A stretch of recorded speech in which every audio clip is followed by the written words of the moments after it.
अब हम next type पढ़ते हैं which is type 5 hypersensitivity reaction. इसके दो दूसरे नेम है, पहला नेम है इसका stimulatory hyper sensitivity reaction and next is anti receptor hyper sensitivity reaction. तो टाइप 5 के दूसरे दो और नेम्स है, ठीक है। अब इसमें क्या होता है, a type 5 hypersensitivity reaction occur when antibodies bind to receptors on a cell surface mimicking the action of natural hormone and leading to overstimulation of that cell, essentially acting like a stimulatory antibody. तो अभी तक तो हमने क्या देखा था, antibody antigen के साथ बाइंड करती थी, बट ये टाइप 5 थोड़ी अलग ही है।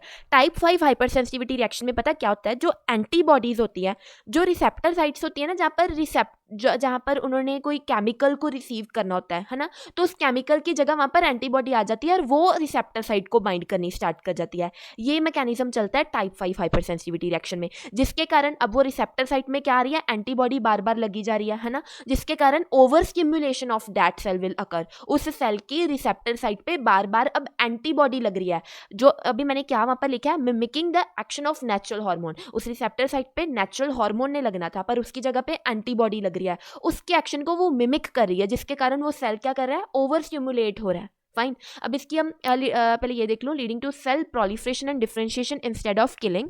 इसके एग्जांपल्स क्या, Graves disease and myasthenia gravis.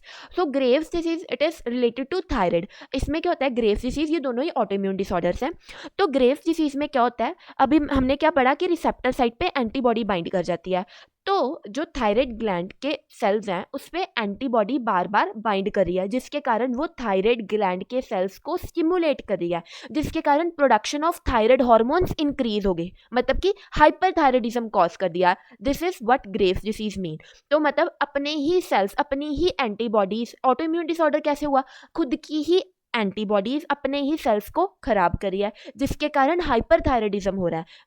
Second is myasthenia gravis. तो ये डायग्राम देखो, अब देखो ये क्या है, रिसेप्टर्स है ना, ये एसिटाइल कोलिन रिसेप्टर्स है। तो यहाँ पर एसिटाइल कोलिन ने इन सिनेप्टिक वेसिकल्स से रिलीज होना होता है और यहाँ पर आके उसने लगना होता है, पर अभी यहाँ पर एसिटाइल कोलिन की जगह एंटीबॉडीज इन रिसेप्टर साइट्स पे आगे लग रही है, जिसके कारण इन रिसेप्टर साइट्स को एंटीबॉडी ने क्या कर दिया, ब्लॉक कर दिया। अब होना क्या था, नर्व इम्पल्स ने यहाँ से यहाँ पर ट्रांसमिट होना था, बट क्योंकि एंटीबॉडी ने इन रिसेप्टर साइट्स को ब्लॉक कर दिया, अब नर्व इम्पल्स ट्रांसमिशन होगी नहीं, जिसके कारण मसल वैसे तो नॉर्मल है, बट मसल अब अपना नॉर्मल फंक्शन परफॉर्म नहीं कर पाएगी, लीडिंग टू मसल वीकनेस, जिसके कारण कईयों की ड्रूपिंग ऑफ आइस, जिसको हम टॉसिस भी कह देते हैं, या diplopia, these are the signs of myasthenia gravis.